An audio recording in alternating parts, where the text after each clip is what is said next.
July the 16th, 1942, at dawn, there began in Paris a vast operation of mass arrests. At the initiative of the German authorities, it mobilized over 5,000 French police and gendarmes. They rounded up the Jews whose names were on their lists. At dawn, 2 French policemen told us, "You're going to join your mother. Hurry up." One of them added with a grin, "You have your concierge to thank. She's the one who told us where to find you." That Black Thursday and the following day, 12,884 Jews were arrested, of whom 4,051 were children. While single people and childless couples were sent to the internment camp at Drancy, north of Paris, families were put in the Veldiv in Paris itself, where chaos reigned. I went inside with my parents and my 2 sisters. It was hot as hell. We stayed there for several days and several nights with nothing to drink or eat. After a few days of internment, they were transferred to camps in the Loire department of central France, from where they would later be deported to the German extermination camps. As soon as you put a hand in this criminal machine, you were caught up in it. These are acts, quite simply, that France had to answer for and will always have to answer for. While the Veldiv roundup was the most emblematic, such mass arrests had begun well before July 1942, and they would carry on up to the liberation.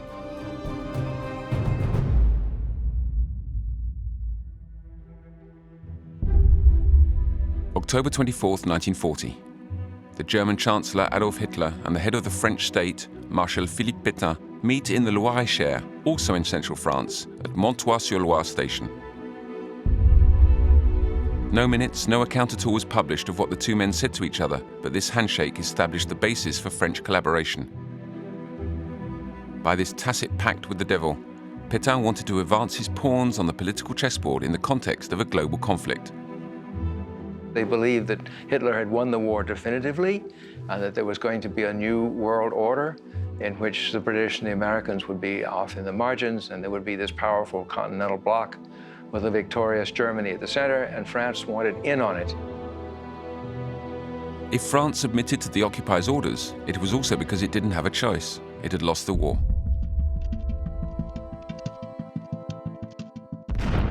In May 1940, the Wehrmacht crushed the French army in 5 days. Engaged in this world war from September 1939, France suffered the worst defeat in its history. Marshal Pétain was forced to sign the armistice on 22nd of June 1940. The treaty allowed for the occupation of a part of France's territory. In the north and the west, France was to retain her sovereignty, but every decision had to be taken with the agreement of the German authorities.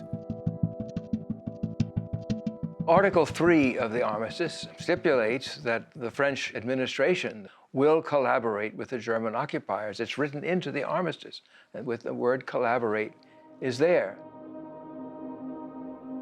In the Free Zone, the Vichy regime set up by Pétain was able to provide itself with the government and the policies of its own choosing.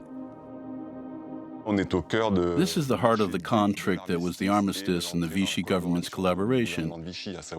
Because right up to the liberation, Vichy repeatedly claimed that it had a sovereignty that in reality never existed.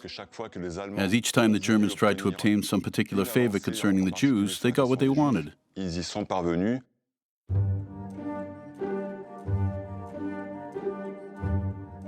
During the summer of 1940, there were some 300,000 Jews living in France. Around a half of them had foreign nationality. These refugees who had fled the dictatorships of Eastern Europe had arrived in France in the middle of a financial crisis. These refugees competed for jobs. They seemed to be diluting French culture. They didn't want to assimilate. They brought in their languages and cultural practices. From 1940, Marshal Pétain integrated this simmering anti-Semitism in his new policy of national revolution.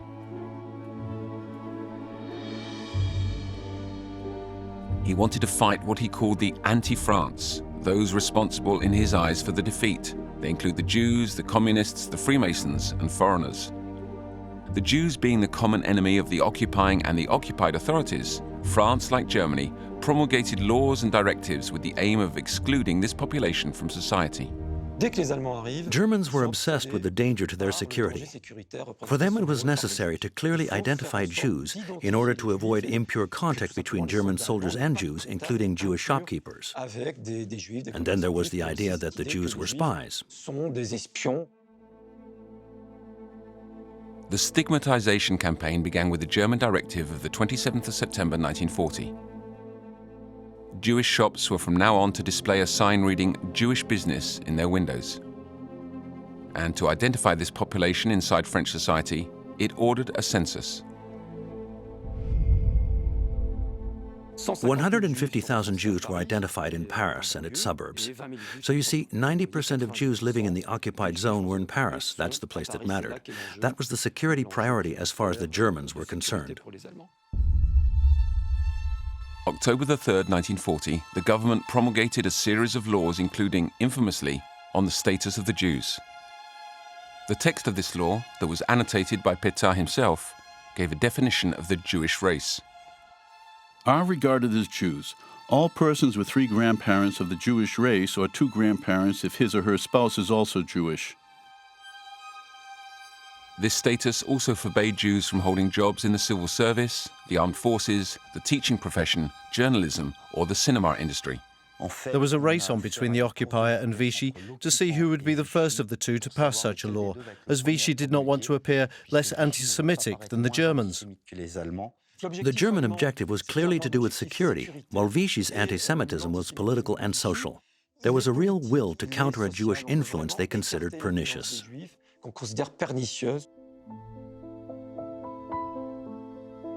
And Vichy went further still in the exclusion of the Jews. The regime passed a law giving state delegates the right to intern Jews of non-French nationality. In the east, the Germans created ghettos and concentrated the Jewish population, but Vichy did the same thing, as more or less 1 Jew out of 4 who found himself inside the free zone at the end of 1940 was interned in an internment camp. There were 13 main camps in the free zone. In the town of Mille, near Marseille, this vestige of history is the only camp of this size still intact today.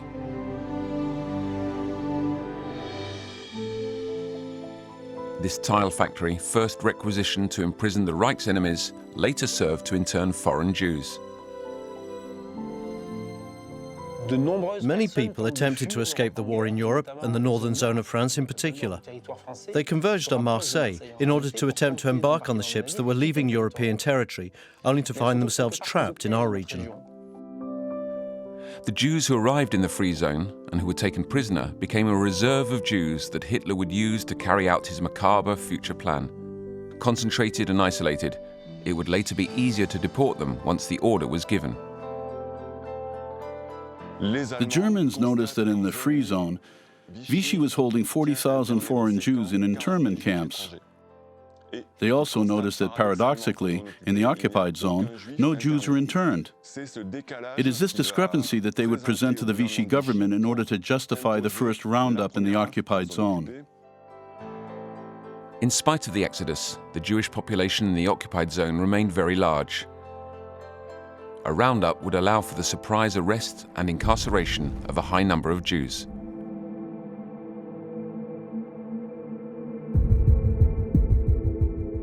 Germany profited from Vichy's zeal and proceeded to carry out mass arrests in Paris. Then, just after the census of September 1940, it requested that each delegate in each department of the occupied zone draw up lists of Jews to facilitate the arrests. You have got a general list that enables you to find people by alphabetical order. You have separate lists for each nationality and for each profession. There were further very useful lists by neighborhood and by address, which were sorted by street. They were very elaborate, a very complicated filing system. It had all sorts of information in different colors, different keys, different codes. It was a lethal instrument when the time came for the Germans to start rounding up all the Jews of Paris and of the other cities.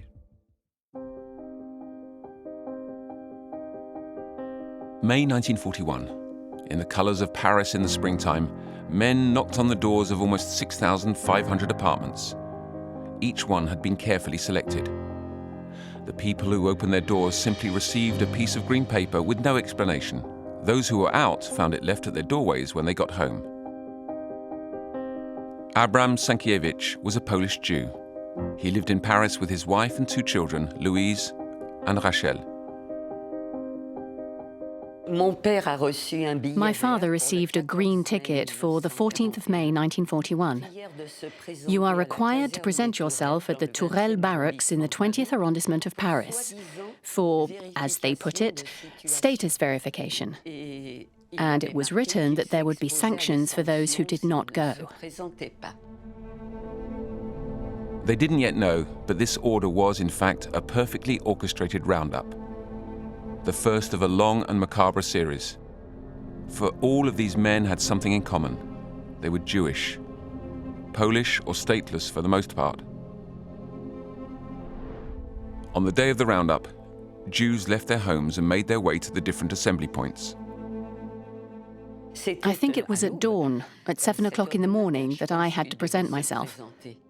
My father kissed us and said, "See you this evening," and we never saw him again. Like for Abram Sankiewicz, as soon as they arrived, French police confiscated their identity papers. German police give the orders and the French police carry them out. Of the 6,500 people summoned, 3,747 came forward. That was a failure rate of 42%. That was high. So, on future occasions, the Germans invented other methods for arresting Jews. The people who had been rounded up were transported by bus to Austerlitz station, where they were put on trains for the camps at Pithiviers and Beaune-la-Rolande in the department of the Loire, 100 kilometers from Paris. They were the first people to be interned in the occupied zone.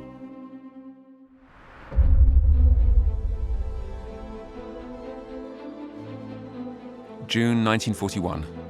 The segregation measures were tightened, excluding larger and larger parts of the Jewish population from society. The census was extended to the free zone. Vichy threatened those who didn't cooperate with internment in a special camp, even if they were French. The Jews also had their possessions taken away from them. Shopkeepers and industrialists were no longer allowed to manage their businesses. Up until that time, Vichy had avoided engaging in plunder. This was a German policy practiced in the occupied zone. But now Vichy passed a law of dispossession, the law of July 22, 1941, managed on a bureaucratic level by the Commissariat for Jewish Affairs. In total, there would be 50,000 cases in the 2 zones. Jeannette lived in Paris with her Polish Jewish parents. She remembers this period. We had a shop in the Rue Saint-Martin where we sold work clothing wholesale, work shirts, things like that. The goods weren't confiscated, but someone was put in charge of the shop.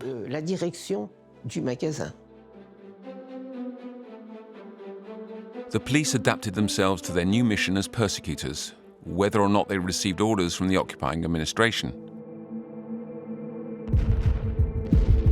In the summer of 1941, Germany unleashed its biggest military operation of the Second World War under the codename Barbarossa. Hitler invaded the Soviet Union. The riposte was immediate. The communist resistance particularly began assassinating German officers, and the Nazis are getting more and more edgy and anxious about the presence of Jews in the occupied zone of France. Faced with this threat, the German authorities were convinced they needed to take hostages who they could execute as reprisals for future attacks. This was without doubt the reason for which the Germans gave the order to organize a massive roundup of foreign Jews in the heart of the French capital in August 1941. 2,400 French police, supervised by the German military police, were given the task of making the arrests. Their target, the 11th arrondissement, the neighborhood with the largest Jewish population. On August the 20th, 1941, at 5:30 in the morning, all the entrances to République and Nation metro stations were blocked. The 11th arrondissement of Paris was sealed off. by the French police. No one could go in or out without checking their ID.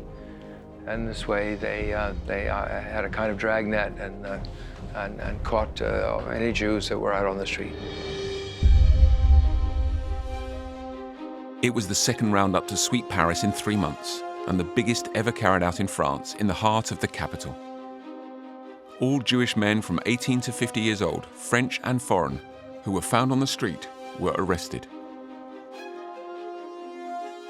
These results were disappointing, so at the end of the day on July 20th, 1941, the Paris police gave the order to go and arrest Jews in the other parts of the city.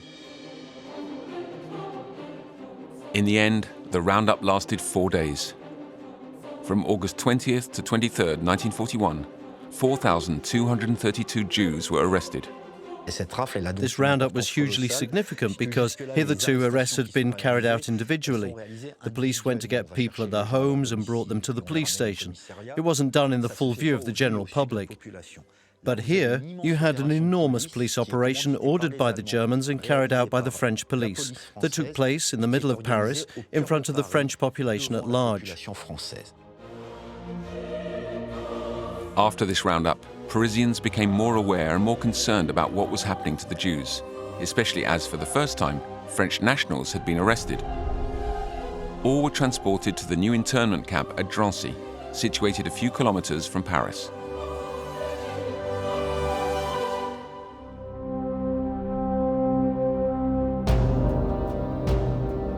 Four months later, on December the 12th, 1941, a third roundup was organized in Paris. This time it was carried out by German gendarmes assisted by French police. Their target was quite different. They arrested the important people, the doctors, the lawyers, people who had been decorated with the Legion of Honor, more than 100 war veterans. In total, 750 Jews, obtained by sifting through the famous lists. Most of them were French. Arresting this category of professionals and French nationals was considered an affront to the Vichy regime. And this was a great shock to Vichy because it called their sovereign authority into question. Even the General Commissar for Jewish Affairs came close to a shouting match with a German officer saying, "This operation is an aberration. You could have chosen between thousands and thousands of undesirable Jews, and instead you deliberately chose to arrest the most honorable. It's absurd. It's stupid." Those who'd been rounded up were sent to the Royal Ure camp in Compiègne, in the Oise department north of Paris. They would remain there for 4 months. On March the 27th, 1942, the prisoners left for Auschwitz. This photo is unique. It shows the first convoy of deportees and marks the beginning of the horrific Nazi policy that was being put in place.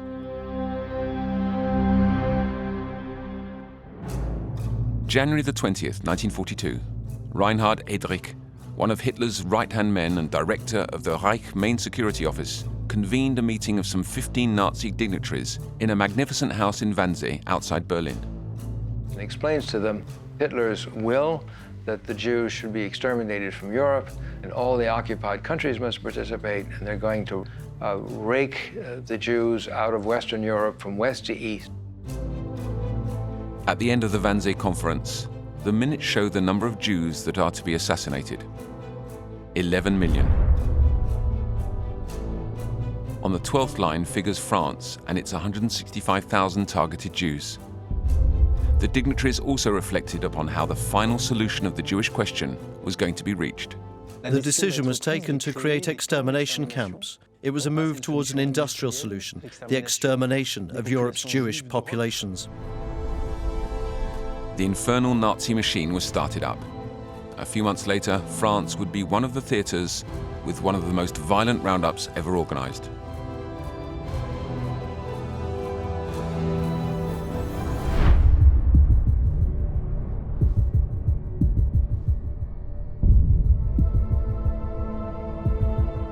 Theodor Dannecker, chief of the Gestapo's Jewish Affairs Service, was in charge of implementing the final solution in France.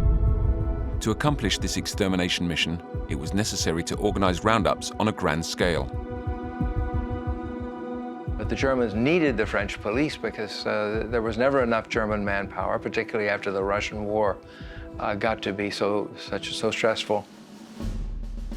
To lead this macabre plan to a successful conclusion, new players came to the fore in the spring of 1942. General Karl Auberg was named higher SS and police leader in France. And his arrival coincided more or less with René Bousquet taking up the post of General Secretary of the Police in France. He was only 33 years old, but he had ambition. By creating new police schools teaching the surveillance and identification of suspects, he wanted to show the Germans that his administration was modern and effective. It was he who, when he first met high-ranking German officials in Paris on May 6, 1942, suggested in an aside that he could give them 10,000 foreign Jews from the Free Zone. If the German police would like to take them, the Vichy police would be happy to provide them.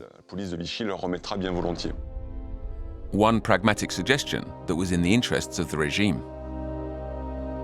The Vichy regime was happy and indeed eager to assist with the removal of the foreign Jews who had been the cause of their troubles in the 1930s. They've been put into camps at the outbreak of the war as foreigners at the cost of the French government. If Vichy was ready to give the Germans a helping hand, its objective was different from that of the Reich and the final solution. Vichy didn't want the Jews killed. That was not its aim. Vichy wanted to exclude the Jews from the civil service and from business, to rob them and ruin them.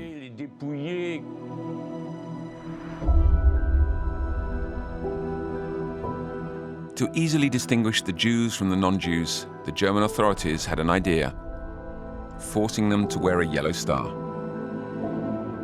The French police assured that this new decree of 29th of May 1942 was applied in the occupied zone for French and foreign Jews from the age of 6 onwards. Dad said to Mum, "There's no way we're going to go and get that. We're leaving for the Free Zone."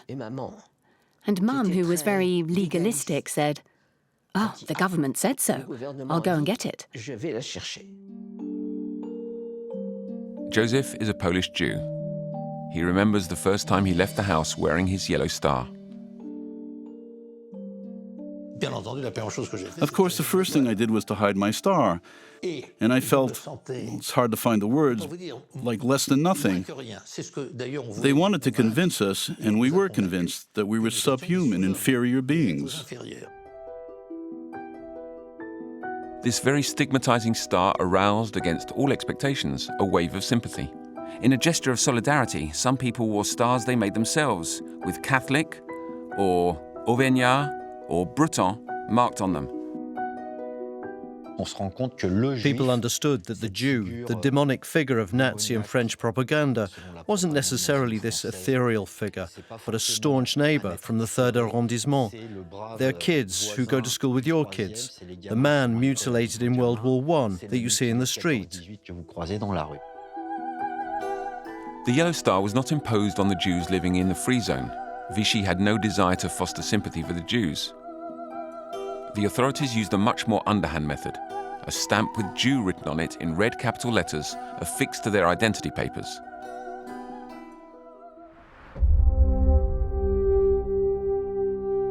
But the measures didn't stop there. In July 1942, the Jews were forbidden from entering a number of public places. The objective was, in reality, to push bit by bit out of society the Jewish population, with German measures that were even more drastic than those put into place by Vichy. Anti-Semitism rapidly became the norm for the entire French administration, which participated, with different degrees of zeal, in its establishment.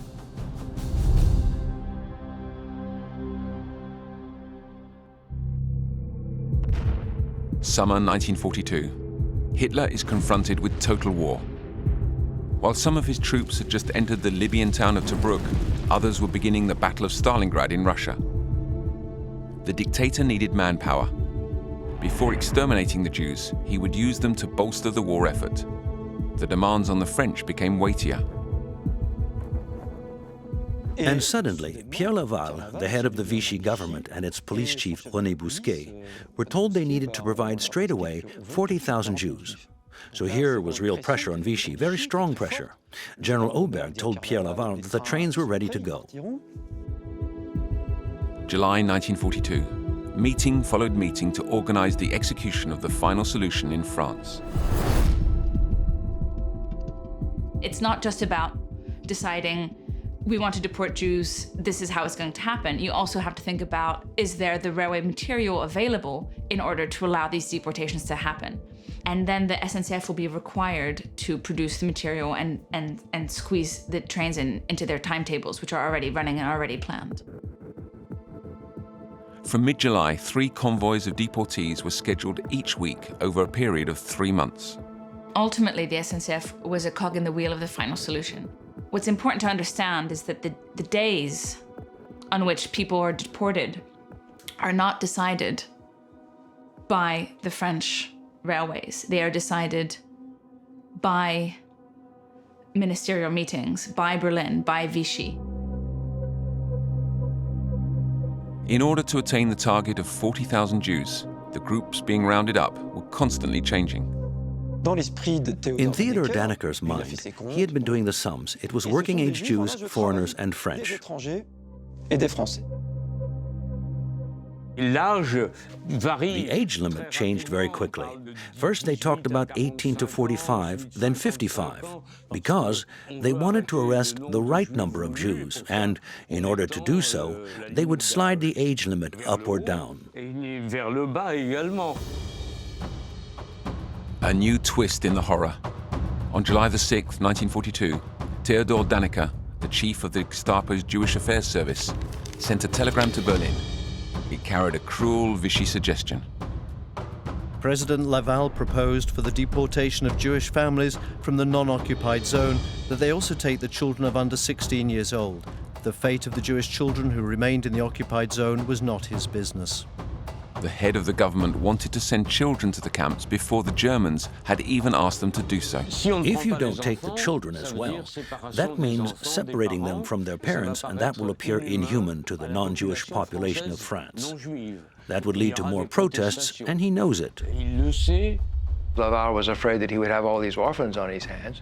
The French would have to feed them, and he wanted them to go with their parents. There was also debate over the nationality of the deportees. Whether or not French Jews should be rounded up and deported along with the foreign Jews divided opinion inside the Vichy government. It was René Bousquet, the General Secretary of the Vichy Police, who was in charge of the negotiations. So we're going to give you 40,000 Jews, but that number will only be made up of stateless Jews, and it will be the French police who will conduct operations autonomously. That was the monstrous deal dreamed up by Bousquet and approved by Marshal Pétain. By only handing over foreign Jews and by reserving the roundup for its own police, France thought it was maintaining its sovereignty.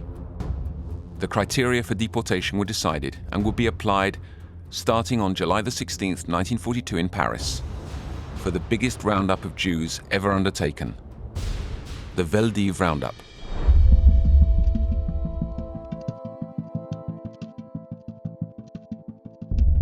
Between the 7th and 10th of July, the Gestapo worked out the fine logistical details of this gigantic operation. It convened in its offices all the heads of the different police services.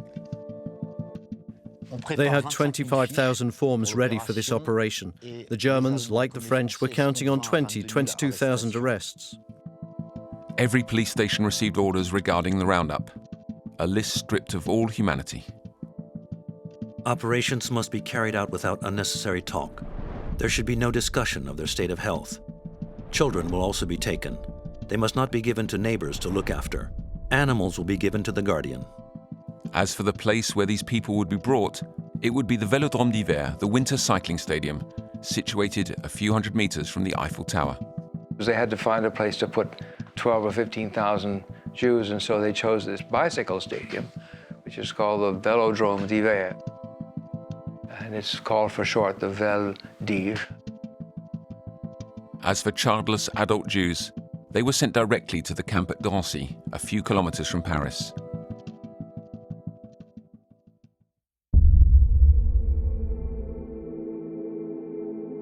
On this July the 15th, 1942, the atmosphere was as heavy as the heat wave that had hit the capital. Among Jewish families, the rumors were spreading. The news started to spread before the beginning of operations for one simple reason. Thousands of Paris police were involved. On the eve of the roundup, an inspector who was a friend of Dad's came to tell Mum that on the 16th of July there was going to be an enormous roundup. But we didn't move because Dad wasn't there. Many believed that only men were going to be arrested. While there was still time, some fled to the free zone. This was the case for Jeanette's father. On the 16th of July 1942 at 3 o'clock in the morning, they launched the operation. The entire police force, plus reinforcements drafted in, formed teams. They always used teams of two so as to avoid any collusion that would lead to the failure to arrest the Jews. When you're with a second policeman that you don't know, you're wary. It was clear everything had been done to make sure the operation would be effective. Armed with their lists, the teams arrived at thousands of dwellings where their inhabitants were still asleep. At dawn, there was a loud banging on the door of my grandparents' house, and two policemen said, "Hurry up. You have 5 minutes to pack your bags because we've got a lot of people on our list," in a tone that was not very nice.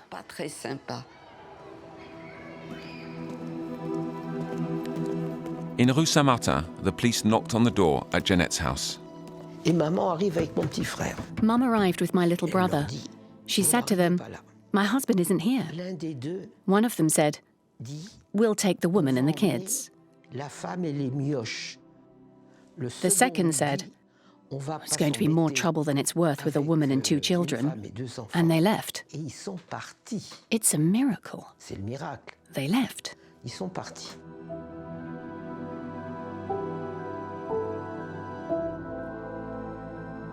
Rachel and her sister didn't have the same luck. Discovered hidden at their grandparents' house, they were sent with their mother to the Bellevilloise sorting centre set up in the 20th arrondissement. It was full of families, with some children as young as 2. My mother had one idea in her head.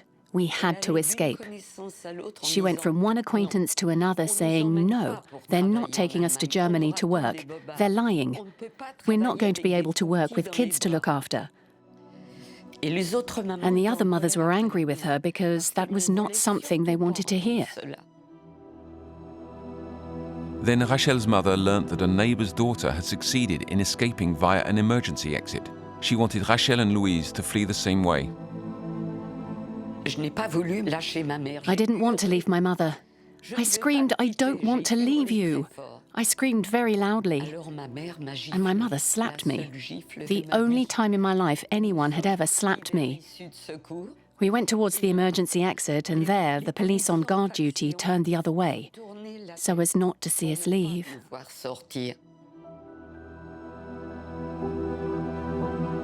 That slap saved her life, as did the policeman on guard duty near the door. The 2 young girls ran back to their grandparents' house. They were not taken during the roundup. Rachel's mother, who passed herself off as a spinster, was sent to Drancy. The families, meanwhile, were taken to the Vélodrome d'Hiver in Rue Nélatan.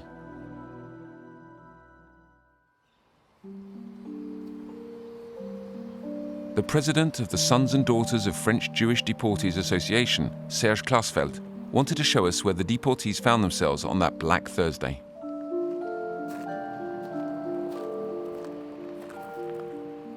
This is the exact place where the entrance of the Vélodrome d'Hiver stood.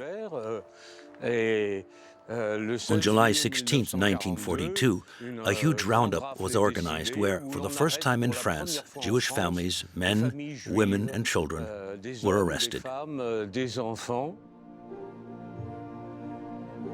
Joseph, who was arrested later, arrived in the early afternoon in this enormous crowded complex. Thousands of people had already been confined there. I entered the place.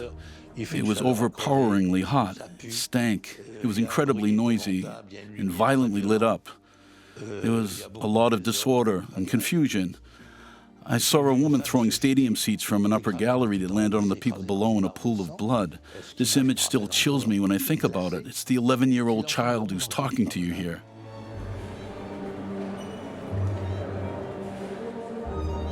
Hundreds of Jews continued to arrive at the Veldiv up until the next day. The roundup stopped at 1 p.m. on July 17th. 12,884 Jews had been arrested by then. These men, women and children would remain cooped up in the sweltering heat with nothing to eat and nothing to drink for 6 days. The crowds who found themselves at the Veldiv on the 16th and 17th of July 1942 and up until the 22nd of July weren't crowds who'd stay a few hours. It was 6 awful days and, above all, they didn't know what awaited them.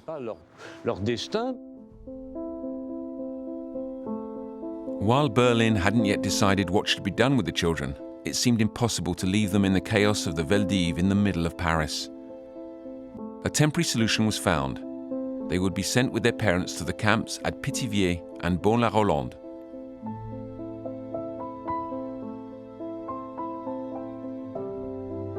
And here you have a wall with, inscribed upon it, the names of the 4,000 children who were deported after being arrested on the 16th and 17th of July, who were here at the Veldiv.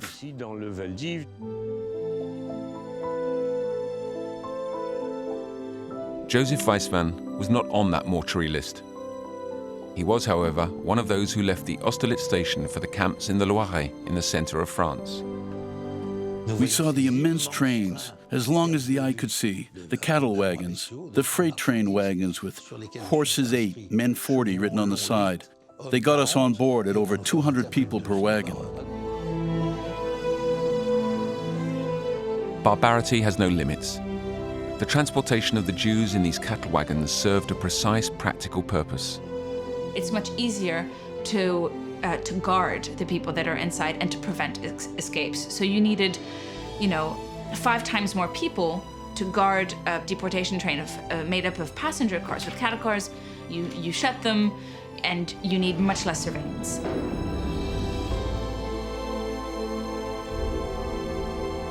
After a trip carried out in abominable conditions, the small boy arrived at the camp of Bon-la-Rolande. He stayed there for 2 weeks with his sisters and parents until the day of his deportation and the atrocious family separations. Certain children, like Joseph, were not part of the convoy. It was the worst horror you could imagine. The grief for the children and the grief for the parents. And I think it was after having lived through this that I first smelled death. It was inhuman, so I had to get out. After several attempts, the young Joseph and his friend Joe escaped during one mealtime when all the inmates were inside the barracks. An epic escape bid through thick fences of barbed wire that lasted 6 hours. We were halfway through, and we said we'd done something stupid. We couldn't go on. We were exhausted.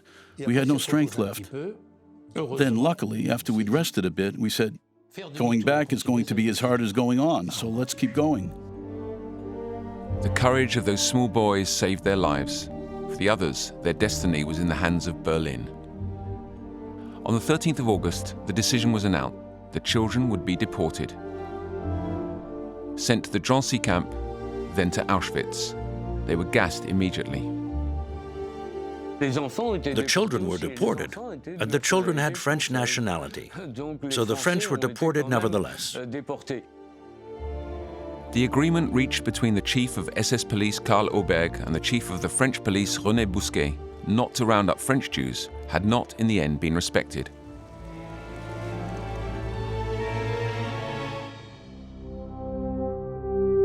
If the Veldiv roundup was the most emblematic, it was not the only one.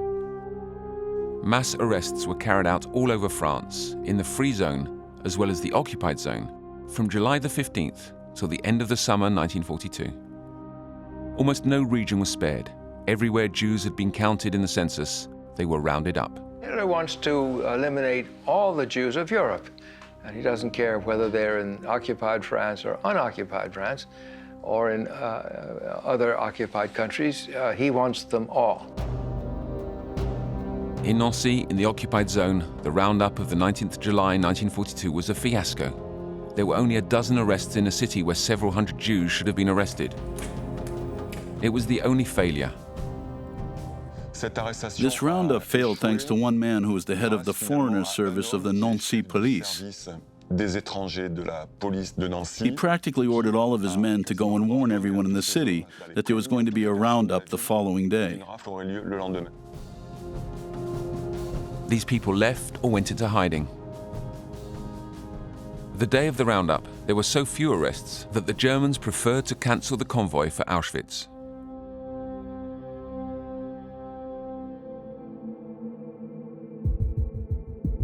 In the free zone, René Bousquet would attempt to hand over the 10,000 Jews he had promised in May. The French government first transferred interned Jews to camps in the south of France. There are about 3,500 people, adults, men and women. Then it was the turn of the men who were incorporated into the foreign workers groups along with their wives in some cases. 1,000 people. It still wasn't enough to reach the 10,000 Jews Bousquet had promised. The police chief decided at that moment to launch a major program of arrests in the free zone. The roundup of 26th of August 1942 was politically important because here was an operation that was organized by Vichy at the request of the Germans in territory where the Germans were completely absent, and which shows full and complete collaboration of the French state in the carrying out of the final solution. The different police services, the mobile reserve guards, the gendarmes and the army were all mobilized to sweep the 40 departments of the free zone. On the evening of August the 28th, 1942, the main police station of every department communicated the number of Jews it had managed to round up. In all, nearly 7,000 Jews thanks to this vast operation. The 26th of August operation was much bigger than the final number suggests because, in order to gather together 7,000 Jews to be handed over to the Germans, there were perhaps as many as 20,000 arrests. The people rounded up in the Marseille region were sent to the Mille camp. Before their departure for Auschwitz, all of these people were sorted by commissions, set up to decide who would go next. At 5 o'clock in the morning, everyone had to assemble in the courtyard. Everyone had to come down with all their possessions, a minimum of baggage, and wait for the list of names to be called out to see who had been chosen to leave on the next convoy. The ones selected were escorted to the deportation platform, which was only 300 meters from the tile factory where the inmates were confined. This proximity made this moment all the more harrowing for those who stayed behind. From their windows, they saw and heard the cries of the wretched individuals who were about to be deported. It caused a lot of suffering and a number of suicides, in particular the suicide of a mother who had 2 babies who decided to throw herself out of a high window with her babies in her arms simply because her husband was leaving with their eldest child in the convoy. Before leaving, the train might stay at the platform for 48 hours. For some didn't answer the roll call. The police had to go and find deserters hidden in the internment camp. It was a very large building, a tile factory that wasn't at all built for interning people. By removing part of the roof, some inmates had succeeded in going and hiding in its windowless rooms. Others, adolescents mainly, went onto the roof to hide behind the chimneys. Not all were lucky enough to escape deportation. In that summer of 1942, 2,000 Jews, men, women and children, left the Mille camp for Auschwitz. In the summer where the heat is so intense that it leads to suffocation and even death before arrival to the camp at times. The reality is also that this will be a very long journey. You have very long stops at certain railway stations. And that makes it even more agonizing for those who are inside the deportation convoys. The quota of 10,000 Jews had been met, but the Germans weren't going to stop there. They wanted 25,000 more arrests before November, before the possible suspension of the convoys during winter.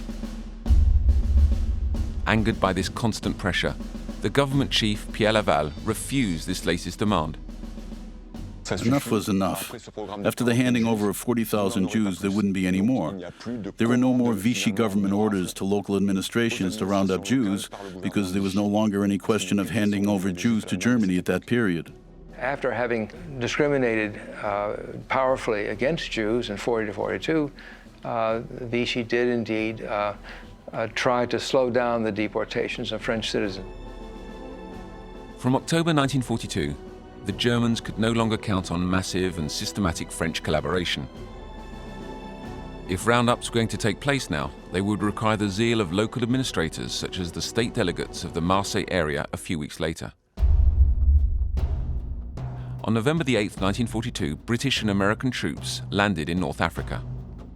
There they are on Hitler's doorstep, and at that point Hitler thinks that they're probably going to land in southern France. He sends these troops into the unoccupied zone. On November the 11th, the German and Italian invaders share out what is now called the Southern Zone. Mussolini's army occupies most of the southeast. The city of Marseille, a possible entry point for the Allies, is put in the hands of the Nazis. It was to become the target of a roundup of large proportions. This was a very special operation. First of all, because it was decided in Berlin by Heinrich Himmler, who was obsessed with the danger that Marseille represented. In Nazi fantasy, there was clearly a danger of epidemics, because it was a port and the city was, they believed, run by the local mafia. From the 22nd to 27th of January 1943, the French and German police arrested all the Reich's opponents who had come and taken refuge in the city. The Marseille roundup was exceptional because it wasn't only directed towards the Jews, but also those considered ruffians, asocials, pimps, and also the Jews. In all, 5,956 people were rounded up, among them at least 782 Jews. They were deported to the Sobibor camp in Poland. None of them would survive.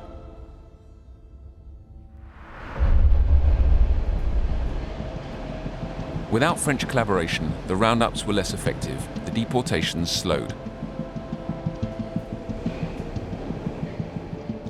From the spring of '43, a train was made available when there were enough Jews to deport, and for that it was necessary to arrest Jews. The Germans took charge of the roundups. They even arrested people in hospitals and orphanages. In 1943, the young Rachel was hiding in Paris, but her hiding place was anything but safe. The Germans dispatched convoys of 1,000 people to Auschwitz. And when they had, for example, 900 or so, they would come into the children's centers to complete their human cargo. After his escape from the Beaune-la-Rolande camp, Joseph had managed to take a bus to the capital. As the only survivor from his family, he hoped he'd be safe in the orphanage in Rue Lamarck. In 1943, the director said, "You know, I can't keep you here any longer. There have been 2 or 3 times now when the gendarmes nearly got you when they arrived. So you're going to leave Paris. We're sending you to the countryside." And he sent me to the Sarthe, where I lived in hiding. All the Jews attempted to escape the police controls, and many of them took refuge in Nice, in the southern zone. Jews who are terrified of being arrested and deported rush into the Italian zone in the summer of '43. Nice had been the principal city of the Italian zone. It was full of Jews. It was practically the only part of Europe that was in the hands of the Third Reich and its allies where the Jews were safe. And then, suddenly, a tragedy occurred. The Allied landing in Italy in July 1943 provoked the collapse of the Mussolini regime. His troops pulled out of the French occupation zone, which was immediately invaded by the Germans. On September the 10th, 1943, Alois Brunner, an officer expert in the organization of roundups, was hurried to Nice. The number of Jews deported from France had been dropping, and he had been nominated to reverse the tendency. he had to act without the collaboration of the French police.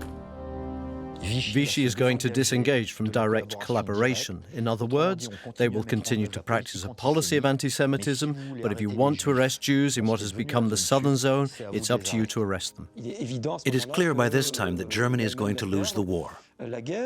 So Laval and Bousquet are a little less enthusiastic about the idea of collaborating. Brunner had at his disposal an SS commando of only 20 men. He didn't know the language or the terrain, so to help him with his mission, he recruited hundreds of local ultra collaborators. Among them, members of the French Popular Party militia. Jews were arrested mostly by the Gestapo, assisted by French accomplices, which is to say people who, out of ideological conviction or because they were paid to do it, proceeded to arrest Jews. Together, they began operating throughout the city of Nice. Their aim was to track the dispersed and hidden Jewish population wherever it was. We went from a period of roundups to one of tracking and hunting. So they would target living quarters, hotels, furnished rental accommodation, boarding houses, and bars and restaurants too. Most Jews no longer had jobs, so they met up where they could. The roundups were particularly violent. The Germans carried out brutal interrogations in the rooms of the Excelsior Hotel, Brunner's headquarters. The SS chief's men tortured Jews to make them give their identity and reveal where other Jews were hiding. The roundups were brutal because the Germans were fanatical. They anticipated their defeat, and defeat for a Nazi fanatic was the Jews' fault. Faced with this danger, Jeanette's parents, who had taken refuge in Nice, decided to entrust their children to the rescue network set up in the region by the couple Dr. Odette Rosenstock and Moussa Abadi. One evening, Mum and Dad took us to the famous address that Dr. Rosenstock had given Mum. I was 13 and a half. I was very conscious that I was going to stay with my little brother and that Mum and Dad were going to leave. My little brother, on the other hand, was young. He was 7 and a half, and he had a feeling of abandonment that has never left him. Moussa Abadi took them to a Catholic boarding school and gave them fake identities. It was easy with me. I was grown up. He said, "Your name is Jeanne Moreau. You were born in Marrakesh." "Very good, sir. I got it." But with the little ones, you needed to drum it into them. At first, they thought it was fun. Then he said, "A piquette," and he called them by their old name. They weren't supposed to turn their heads. Most of the time, they replied to their old name. In total, 527 children hidden by Moussa and Odette were protected and saved. Thanks to these acts of solidarity, many Jews in the region escaped the clutches of Alois Brunner. The haul from these roundups was 3,500 Jews out of 25,000 who lived on the Riviera. They arrested 3,500 Jews. The French police would have arrested more Jews in one night than they had arrested over several months. The end of the war was fast approaching, and to the very end, the Nazis continued to arrest Jews, no longer with any consideration for their nationality. When Bousquet was dismissed by order of the Germans in December 1943, he was replaced by a militiaman called Joseph Darnon, and he accepted that the French police would arrest French Jews. The roundups of 1944 surprised French Jews living in the occupied zone. In Bordeaux, most Jews who'd reasoned that up to now they hadn't been targeted were arrested.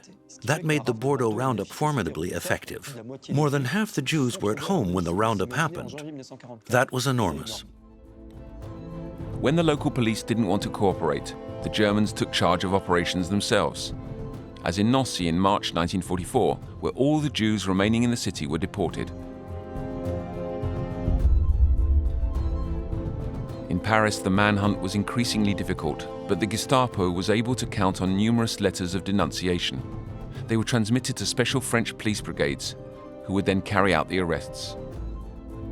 I denounce the completely Jewish family who live at 46 Rue Godefroy-Cavaignac, who have been dealing on the black market for a long time. They live in a flat on the first floor. Of the 15,000 Jews who were deported in 1944, most of them had been hunted down, and I estimate that a third were arrested after being denounced. So you see, it was enormous. The police also exploited the smallest bending of the rules. The wearing of the yellow star remained a foolproof way to arrest and deport Jews, both French and foreign. There was a train just about a week before Paris was liberated. It did continue. Things like the expropriation of Jewish property continued right up to the end. Almost all of France's territory had been liberated, so the final solution was brought to a halt. Not because the Germans weren't able to organize it, but because the Allies liberated French territory so quickly. Between the 27th of March 1942 and the 17th of August 1944, 79 convoys left France, taking almost 76,000 people to their deaths. There were another 3,000 Jews who were in the French camps and died there of typhus or malnutrition or what have you. Could France have avoided handing over its Jews? Today, there's no doubt about it. Without Vichy, there would never have been roundups organized in France. What we mean by roundups isn't the operations organized by the German police in 43 or 44, it's the Veldiv and its 13,000 victims. It's the roundup in the Free Zone and its 7,000 people who were arrested and handed over to the Germans. It's the Marseille roundup, it's the February 43 roundup. Vichy's responsibility is great, because it offered up the use of its police department, and unfortunately, its police proved very effective. It wasn't until the 16th of July 1995 and the speech by President Jacques Chirac that Vichy's responsibility in the deportation of French Jews was recognized at last.